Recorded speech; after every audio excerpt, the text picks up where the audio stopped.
du retour et c'est rapporté par Bukhari et Muslim. On voit ici que, bien que c'était des grands compagnons, il leur est arrivé de ne pas être présent à un moment où le prophète sallam a parlé de tel sujet ou tel autre. Uthman radiyallahu anhu, ce noble compagnon, il ne savait pas que la femme qui est veuve doit passer sa période de viduité chez elle. Il ne savait pas cela jusqu'à ce qu'il ait été informé du hadith de Al-Furay'a bint Malik, la sœur d'Abu Sa'id al-Khudri, radiyallahu anhu. Également, Ali ibn Abi Talib, radiyallahu anhu, ainsi qu'Ibn Abbas, radiyallahu anhuma, il ne savait pas que la femme qui est enceinte et qui a perdu son mari, sa période de viduité s'arrête quand elle a accouché. Jusqu'à ce qu'ils ont appris cela dans l'histoire de la femme de Sa'd ibn Khawla. Et là, ils ont su que la idda se termine biwad' al-haml. Abdullah ibn Amr, il considérait que la femme qui fait le ghusl devait défaire ses nattes. Jusqu'à ce que Aïcha, elle a été très étonnée de ce qu'a dit Abdullah ibn Amr. Elle lui a enseigné qu'elle-même, elle faisait sa douche avec le prophète sallam et qu'elle ne retirait pas ses nattes. Donc voilà, il arrivait parfois que de grands compagnons n'aient pas eu la preuve. Cela ne diminue en rien leur mérite. Attention, je le rappelle. Mais il faut savoir qu'il est arrivé des fois où le prophète s'est prononcé sur un sujet, où beaucoup de gens l'ont entendu et l'ont rapporté. Parfois c'était une personne qui l'a entendu, parfois c'était peu de personnes qui l'ont entendu. Donc en fonction des situations, certains avaient des arguments, d'autres n'en avaient pas. Parmi les causes de divergence, le fait de ne pas savoir que la preuve qu'on utilise est abrogée. Également l'oubli. Omar radiyallahu anhu, qui était un grand compagnon, a déjà été touché par l'oubli.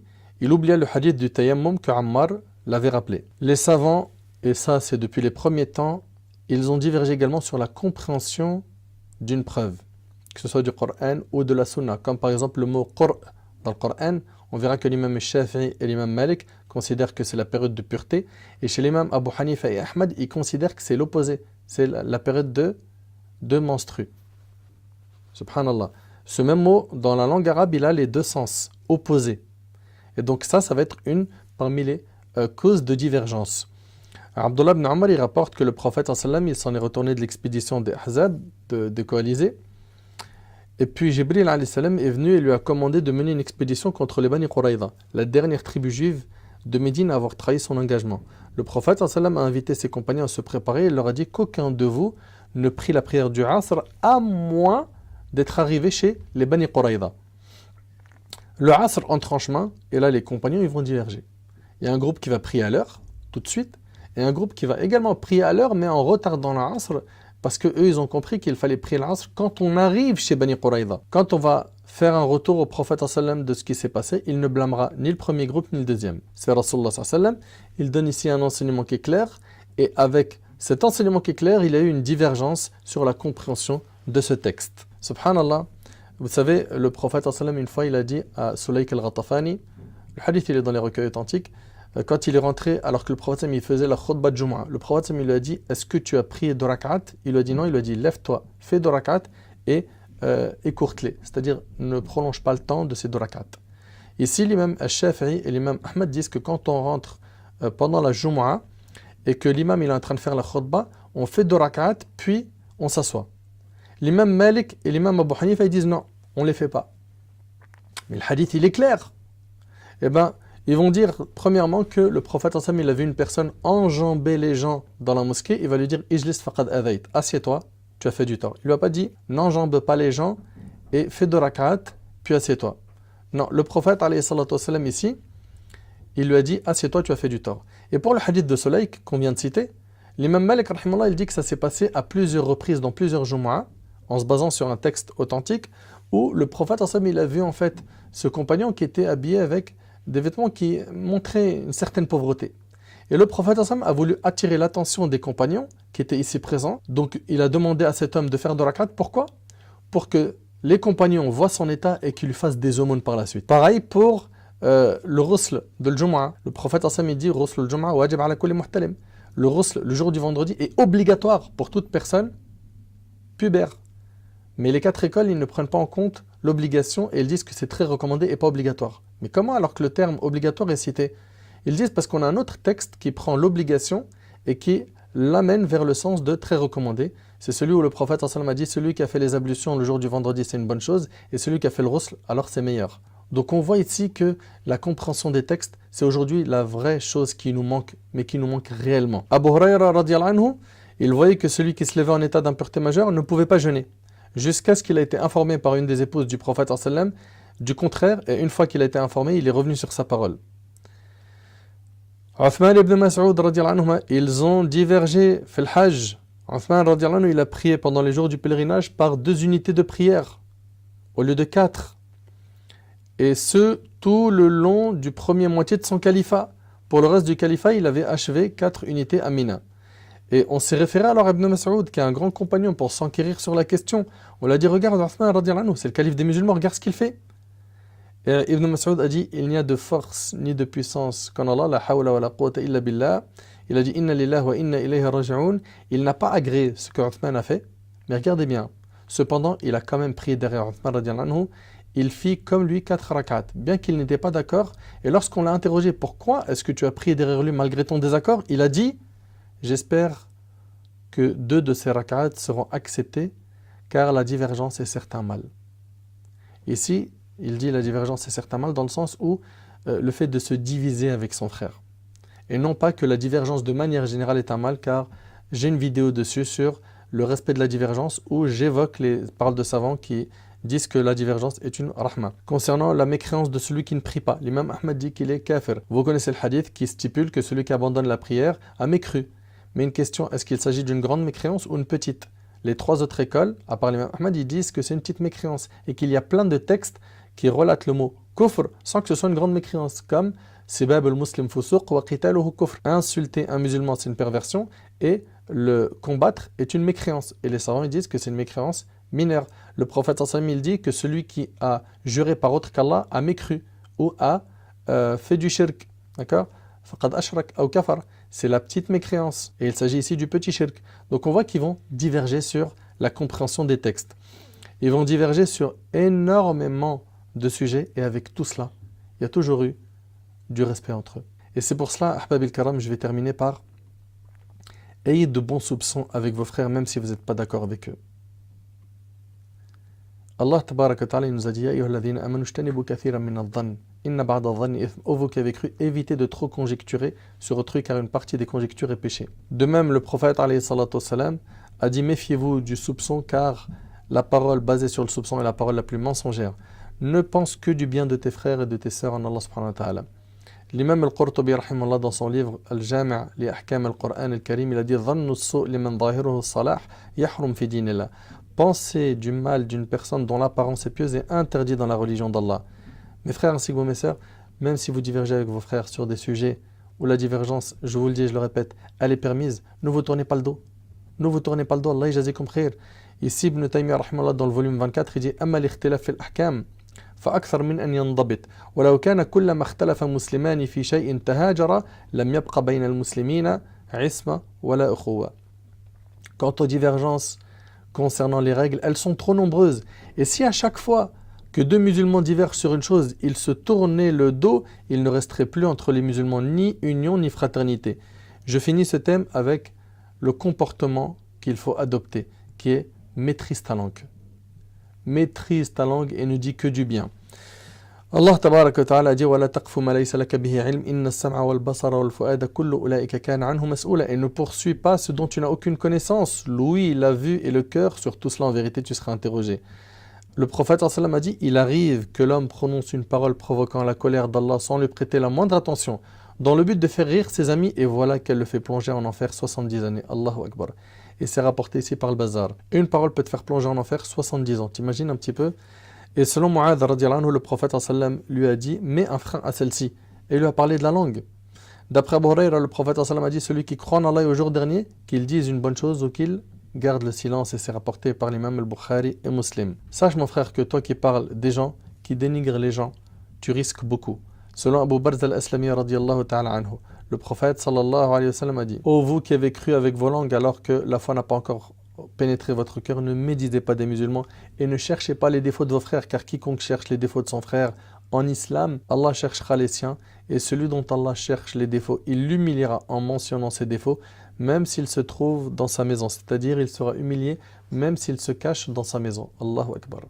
Et c'est rapporté par l'imam Ahmed, Abu Daoud et d'autres. Puis dans la tombe, il y a un châtiment énorme qui attend ces gens-là, car ils ont dépassé les limites. Selon Anas radhiyallahu anhu, le prophète sallam a dit: au cours de mon ascension au ciel, je suis passé devant des gens ayant des ongles de cuivre avec lesquels ils se griffaient le visage et la poitrine. Je demandais: qui sont ces gens-là au Jibril? Il dit: ce sont ceux qui mangeaient la chair de leur prochain et leur souillaient leur bonne réputation, rapportée par Abu Daoud. La langue doit être surveillée, ahbab al-kiram. Ces gens-là qui parlent derrière les gens, si tu leur dis: veux-tu faire un crédit bancaire? Il va dire: mais tu sais très bien que le riba c'est haram. Selon Abu Hurayra radhiyallahu anhu, le prophète il a dit: la plus grande sorte d'usure est le fait que la personne porte atteinte à l'honneur de son frère sans aucun droit, rapporté par le Bazar. Puis, après avoir vu ce qui va leur arriver dans la tombe, écoutez la suite, le jour du jugement. Ils seront dans une très mauvaise position. Selon Mu'adh ibn Anas al-Juhani radhiyallahu anhu, le prophète sallallahu alayhi wa sallam a dit: quiconque dit à un musulman une parole ayant pour but de le rabaisser, Allah le retiendra sur le pont de l'enfer jusqu'à ce qu'il revienne sur ce qu'il a dit. Et c'est rapporté par Abu Daoud. Selon Abu Hurayra radhiyallahu anhu, le prophète sallallahu alayhi wa sallam a dit: savez-vous qui a fait faillite? Vous connaissez très bien ce hadith. Il dit: celui qui a fait faillite parmi nous, c'est celui qui a perdu son argent, et c'est bien. Il dit: celui qui a fait faillite de ma communauté est celui qui viendra le jour de la résurrection ayant fait la prière, observé le jeûne et payé la zakat. Il viendra après avoir insulté celui-ci, accusé celui-ci de dévergondage, mangé l'argent de tel autre, répandu le sang de celui-là et frappé tel autre. On répartit ses bonnes actions entre ses victimes, et si elles ne suffisent pas à le racheter auprès d'elles, on prend de leurs péchés, on les jette sur lui, et il est ensuite jeté en enfer, rapporté par Muslim. Cette personne sera jetée en enfer, et attention, elle ne sera pas n'importe où en enfer. D'après Abdullah ibn Umar radhiyallahu anhuma, le prophète sallam a dit: quiconque dit sur un croyant ce qu'il n'y a pas en lui, Allah le fera habiter dans Radratul Khabal. Ce sont les sécrétions des gens de l'enfer, jusqu'à ce qu'il en soit délivré de ce qu'il a dit, et il n'en sera pas délivré, rapporté par le Hakim. Et dans Sunan ibn Majah, on demanda au prophète sallam: c'est quoi Radratul Khabal? Il répondit: ce sont les sécrétions des gens de l'enfer. Selon Ibn Amr radhiyallahu anhuma, le prophète sallam a dit: celui qui se tait a réussi. Celui qui se tait a réussi. Tais-toi. Arrête de parler des gens. Occupe-toi de ta propre personne. Regarde-toi dans le miroir. Et ce hadith-là, il est rapporté par Al-Imam Ahmad. Ces gens qui parlent mal d'autrui disent qu'ils suivent les pieux prédécesseurs. Eh bien, voyons comment se comportaient les pieux prédécesseurs. Abu Bakr radhiyallahu anhu, il prenait sa langue avec sa main, il disait: voilà ce qui m'a amené à ma perte. Subhanallah. Omar al-Khattab radhiyallahu anhu, il disait: ô langue, dis du bien, tu gagneras. Et avant que tu regrettes, garde le silence sur un mal, tu seras épargné. Abdullah ibn Mas'ud radhiyallahu anhu, parmi les pieux prédécesseurs, il disait: ma langue est un lion, si je le libère, il me dévorera. Ibn Mas'ud radhiyallahu anhu, il disait également: par celui dont il n'y a pas de divinité par lui, la chose qui mérite le plus l'emprisonnement, c'est la langue. Ibn Abbas radhiyallahu anhu a dit: ô langue, dis du bien, tu gagneras, ou garde le silence sur un mal, tu seras épargné. Rabi' ibn Khaytham rahimahullah wa radiyallahu ta'ala anhu, à chaque fois qu'il sortait de chez lui, il prenait une feuille et écrivait tout ce qu'il prononçait. Et lorsque la nuit arrivait, il faisait ses comptes. Prenez l'habitude de parler en bien des gens. Et selon Anas ibn Malik radhiyallahu anhu, le prophète sallam a dit: Touba, une grande récompense à ceux qui sont occupés de leurs propres défauts au détriment des défauts des autres. Rapporté par Suyuti et jugé valide par Ibn Hajar rahimahullah. Celui qui veut le salut le jour du jugement, qu'il s'occupe de sa propre personne, apprend la science et met-la en pratique. Dans le cas où tu vois une erreur chez quelqu'un, va avec hikmah et conseil, mais ne va pas dénigrer et calomnier comme beaucoup le font. Mes frères et sœurs, rappelez-vous que nous sommes des frères en Allah, qu'on doit s'aimer pour Allah subhanahu wa ta'ala. Le jour du jugement, les gens seront noyés dans leur sueur. Et à ce moment-là, Allah dira: où sont ceux qui se sont aimés en mon nom glorieux? Aujourd'hui, je les ombrage de mon ombre le jour où il n'y a d'autre ombre que la mienne, rapportée par Muslim selon Abu Hurayra. Et le prophète sallam a dit dans le hadith d'Abu Umam al-Bahili: celui qui aime pour Allah, déteste pour Allah, donne pour Allah et refuse pour Allah aura complété sa foi, rapportée par Abu Daoud. Et dans le hadith d'Abu Idris al-Khawlani rahimahullah, un parmi les tabi'in, dans ce hadith, on a vers la fin que le prophète alayhi salatu wassalam a dit: Allah subhanahu wa ta'ala a dit: mon amour est acquis de droit à ceux qui s'aiment en moi, à ceux qui se réunissent en moi, à ceux qui se visitent en moi et à ceux qui se font des cadeaux en moi, rapporté par l'imam Malik dans le Muwatta. Selon Anas radhiyallahu anhu, un homme était assis auprès du prophète sallam. Quand passa quelqu'un, il dit: ô messager d'Allah, j'aime vraiment cet homme. Le prophète sallam lui a dit: l'en as-tu informé? Il dit non. Il lui a dit: informe-le donc. Il le rejoignit et lui dit: je t'aime en Allah. En arabe c'est uhibbuka fillah. L'autre homme lui a dit: puisse t'aimer Allah en qui tu m'as aimé. Ahabbaka alladhi ahbabtani lah. Rapporté par Abu Daoud. Mes frères et sœurs, Aimez les gens avec modération, que ce soit vos proches, vos amis, ou même les gens de science de qui vous prenez. Abu Hurayra radiyallahu anhu a rapporté: aime ton bien-aimé avec modération, c'est-à-dire sans exagération, car il se peut qu'un jour il soit ton ennemi. Et déteste ton ennemi avec modération, car il se peut qu'un jour il devienne ton ami. Et c'est rapporté par At-Tirmidhi. Après avoir écouté ces versets, ces hadiths, ces paroles de savants, après avoir vu le danger du sectarisme, l'importance de maîtriser sa langue, je veux juste vous dire que des fitnas, il y en a eu et il y en aura. Ne soyez pas surpris. Nos prophètes ont connu de dures épreuves. Regardez la biographie du prophète Nuh alayhi salam, d'Ibrahim, de Moussa, de Isa, de Yahya, Zakaria, Yusuf, Muhammad sallam. Ils ont eu beaucoup d'épreuves. Les compagnons également. Les savants qui les ont suivis, tels que les 4 écoles par exemple. L'imam Abu Hanifa, Malik, Shafi'i, Ahmad. Il ne faut surtout pas tomber dans le piège de « ils parlent en mal de mon cheikh ou de mon professeur, je parle en mal de leur professeur ». Pour ma part, me concernant, ceux qui ont mis en garde contre moi, qu'ils sachent que moi je me considère personne, que je ne me considère pas quelqu'un d'important. Et ce n'est pas parce que certains de mes frères en Allah ont parlé en mal de moi que je vais parler en mal d'eux. Si eux ont désobéi à Allah à cause de moi, je ne désobéirai pas à Allah à cause d'eux. Et ce que je vous dis, c'est ma conviction, mes principes religieux. Et je ne dis pas qu'il ne faut pas prendre la défense de ceux qui appellent Allah. Il faut le faire, car l'honneur du croyant est sacré. Selon Asma bint Yazid, radiyallahu anha, le prophète sallallahu alayhi wa sallam a dit: quiconque défend l'honneur de son frère en religion en son absence, Allah le préservera du feu de l'enfer, rapporté par Ahmed. Et Qais ibn Abi Hizam rapporte qu'il était à Médine dans un endroit appelé Hajar al-Zayt. Dans cet endroit, il y avait un cavalier sur sa monture et les gens étaient réunis autour de lui. Puis ce cavalier était en train d'insulter Ali ibn Abi Talib radiyallahu anhu. Pendant que ce dernier était en train d'insulter Ali, Saad ibn Abi Waqqas arriva et lui a dit: pourquoi insultes-tu Ali? N'a-t-il pas été le premier enfant à embrasser l'islam? N'a-t-il pas été le premier à prier avec le prophète sallam? N'est-il pas le plus savant des gens? N'est-il pas le plus ascète des gens? Et Saad continua ainsi à citer les mérites de Ali ibn Abi Talib jusqu'à dire: n'a-t-il pas épousé la fille du prophète sallam? N'a-t-il pas eu le droit à l'étendard des musulmans dans les batailles? Puis Saad se dirigea vers la Qibla et il leva les mains en disant: ô Allah, cet homme insulte un parmi tes alliés. Fais que cette assemblée ne soit pas séparée tant que tu ne nous aies pas montré ce dont tu es capable. Qais ibn Hazm dit: par Allah, les gens ne se sont pas séparés avant que sa monture ne se mette en colère contre lui et finisse par le jeter sur un rocher qui brisa son crâne, suite à quoi il mourut. Et c'est rapporté par l'imam al-Hakim. C'est ainsi qu'ils défendaient leurs frères, contrairement aujourd'hui, lorsqu'une personne parle en mal d'un autre musulman, d'une autre musulmane, on en voit qui aident à ce que la rumeur et le péché, la calomnie, la médisance se propagent. Au lieu de défendre, certains ne savent que descendre. Certains sont heureux de voir des polémiques, des fitnas. Au lieu de venir les éteindre, non, eux ils rajoutent de l'essence. Qu'Allah subhanahu wa ta'ala leur pardonne. Ces gens-là, le pire de tout, c'est qu'ils prétendent suivre les pieux prédécesseurs alors que les pieux prédécesseurs se désavouent de ce comportement. Les compagnons s'aimaient. Les compagnons s'aimaient et ils voulaient même le bien pour leurs frères plus qu'ils ne le voulaient pour eux-mêmes. Et pour ce qui est des critiques, elles vont continuer. Et personne n'en est épargné. Allah tabaraka wa ta'ala a été critiqué. Les prophètes ont été critiqués. Les compagnons ont été critiqués. Reste donc droit dans tes bottes. Ne te préoccupe pas d'un tel et d'un tel. Préoccupe-toi de ta propre personne, de ta relation avec Allah. Les mots de la fin sont 1. Attention à la langue et à la propagation des rumeurs et des calomnies. Étudier la science. Alors pour ce qui est d'étudier la science, je vous recommande fortement de suivre une parmi les écoles juridiques, une parmi les 4 écoles, soit celle de Abu Hanifa, ou bien de l'imam Malik, ou de Shafi'i, ou de Ahmad, rahimallahu al-jami'. Pourquoi? Parce que dans la vie, on est une des deux choses. Soit on est muqallid, soit on est mujtahid. Mujtahid, très rapidement en simple, c'est quoi? C'est quelqu'un qui a le niveau d'extraire les règles du texte. C'est quelqu'un qui a la capacité d'extraire les règles juridiques des textes. Ce n'est pas notre cas. Deuxième catégorie de personnes, il s'agit du muqallid, c'est vous et moi.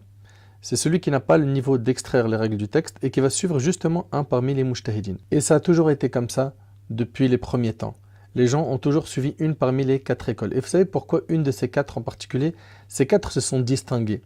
La communauté entière reconnaît leur mérite. D'accord? Il y a unanimité sur le fait que ces 4-là se sont vraiment démarqués. Par quoi? Par l'approfondissement de leurs recherches et par la multitude d'élèves qu'ils ont eu qui ont propagé leurs avis un peu partout dans le monde. Suivre une de ces écoles, c'est être en sécurité dans sa compréhension, dans son cheminement spirituel, et personne ne pourra vous reprocher de suivre Abu Hanifa, Malik, Shafi'i, Ahmed. Bien évidemment, on n'est pas en train de dire qu'ils sont infaillibles, mais toi, à ton petit niveau, tu n'as pas le niveau de comparer les arguments, de regarder les textes d'un tel et de dire moi je suis plus convaincu par ça. Tu n'as pas ce niveau. Il faut donc être humble et reconnaître son petit niveau. Je parle ici de vous et moi. Apprenons tout simplement à suivre une école et quand on aura le niveau, on fera des études comparatives, on regardera à droite et à gauche ce qui est dit, mais pour l'instant, tu n'as pas le niveau. Suis une école, tu es tranquille. Et d'ailleurs, j'ai une vidéo sur le fait de suivre une école juridique. Je t'invite à cliquer juste ici, Inch'Allah, et tu pourras en savoir plus sur le sujet. 3. Faites tout pour préserver l'union entre les musulmans en propageant la bonne parole conformément aux enseignements de nos ancêtres, les pieux prédécesseurs. 4. Et c'est pour finir le dernier point. Ne perdez pas votre temps à écouter des critiques et à en faire.